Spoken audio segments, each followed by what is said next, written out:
الحمدللہ رب العالمین والعاقبۃ للمتقین الصلاۃ والسلام علیک یا رسول اللہ۔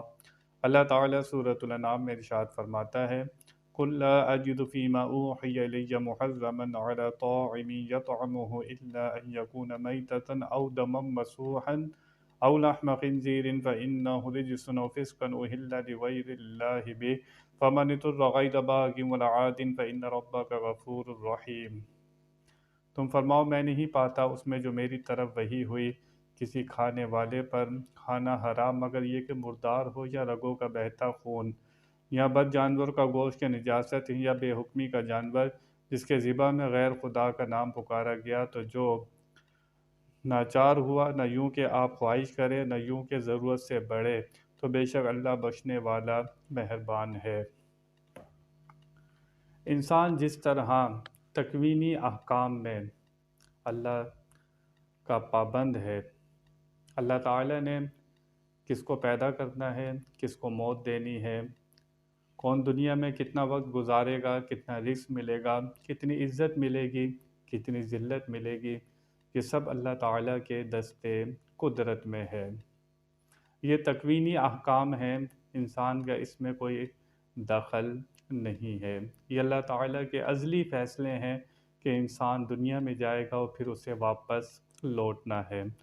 اسی طرح احکام شرعیہ کا بھی انسان پابند ہے۔ اللہ رسول نے جس چیز کو حلال فرما دیا وہ چیز حلال ہے، جس چیز سے اللہ تعالیٰ نے روک دیا وہ چیز حرام ہے۔ انسان اپنی مرضی سے کوئی چیز نہ حرام کر سکتا ہے، نہ اپنی مرضی سے کوئی چیز حلال کر سکتا ہے۔ اس آیہ مبارکہ میں اللہ تعالیٰ نے 4 چیزوں کا ذکر فرمایا جس کو اللہ تعالیٰ نے حرام فرما دیا۔ سب سے پہلا مردار، جانور مر گیا ہے، اللہ کے نام پر ذبح کرو یا جیسے بھی، وہ جانور حلال نہیں ہو سکتا۔ جو جانور مر گیا وہ مردار، انسان اس کا گوشت نہیں کھا سکتا۔ دوسرا ہے بہتا خون، جو خون انسان کی رگوں میں بہتا خون ہوتا ہے، یہ خون ناپاک ہوتا ہے، اسے کھا نہیں سکتا، اس کی خرید و فروخت نہیں کر سکتا، تو بہتا خون بھی منع ہے۔ تیسرا ہے سور، یہ نجس العین ہے، سور کسی طرح بھی استعمال نہیں ہو سکتا، اس کو بھی منع فرما دیا۔ چوتھا فرمایا غیر خدا کے نام پر ذبح کیا ہوا جانور، ذبح کرتے وقت اللہ کے علاوہ کسی اور کا نام لیا، بسم اللہ اللہ اکبر کہنا تھا، نہیں کہا، کسی اور کا نام لے دیا تو وہ جانور بھی حرام ہو جائے گا۔ حرام جانور جیسے کتا ہے، بلی ہے، ہاتھی ہے، گدھا ہے، جس طرح ان کا گوشت حرام ہے لیکن ان کی چیزیں استعمال ہو جاتی ہیں۔ اس کی چیزیں استعمال کرنا، جیسے ہاتھی کے دانت ہیں، اس کی کھال ہے، اس کے بال ہیں، یہ کافی چیزوں میں استعمال ہو سکتے ہیں، چیزیں استعمال ہو سکتی ہیں۔ جانور کے بال کھال، جو جانور حرام ہے اس کی چیزیں استعمال ہو سکتی ہیں، لیکن سور کی نہ کھال استعمال ہو سکتی ہے نہ اس کے بال استعمال ہو سکتے ہیں۔ سور نجس العین ہے، اس کا استعمال کسی طرح، اس کی نہ کھال استعمال ہو سکتی ہے، کوئی چیز بھی اس کی استعمال نہیں ہو سکتی۔ آیہ مبارکہ میں ارشاد ہوا غیر خدا کے نام پر ذبح کیا ہوا جانور۔ کفار عرب جو مشرک تھے، عرب میں رہنے والے، وہ بتوں کے نام پر جانور ذبح کیا کرتے تھے، اپنے بتوں کا نام لیا کرتے تھے۔ اللہ نے فرمایا یہ حرام ہے، جو بتوں کے نام پر جانور ذبح کرتے ہو یہ جائز نہیں ہے۔ آج بھی کوئی غیر خدا کے نام پر جانور ذبح کرے وہ جائز نہیں ہوتا۔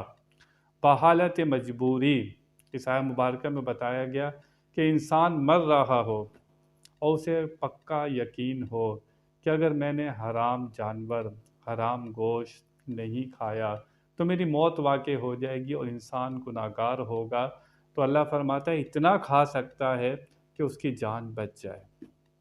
ایسی حالت انسان پر آ جائے، اس کو پکا یقین ہو کہ میں نے نہیں کھایا تو میں مر جاؤں گا، بحالت مجبوری وہ تھوڑا سا کھا سکتا ہے، اس سے زیادہ نہیں کھا سکتا، اتنا کھانا ہے کہ جتنا اس کی جان بچ جائے۔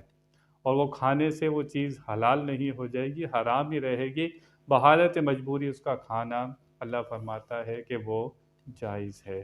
مردار، بہتا خون، سور اور غیر خدا کے نام پر جو جانور ذبح کیا جاتا ہے، ذبح کے وقت جب حرام ہوتا ہے، جانور پر نام لے دینا اس سے جانور حرام نہیں ہوتا۔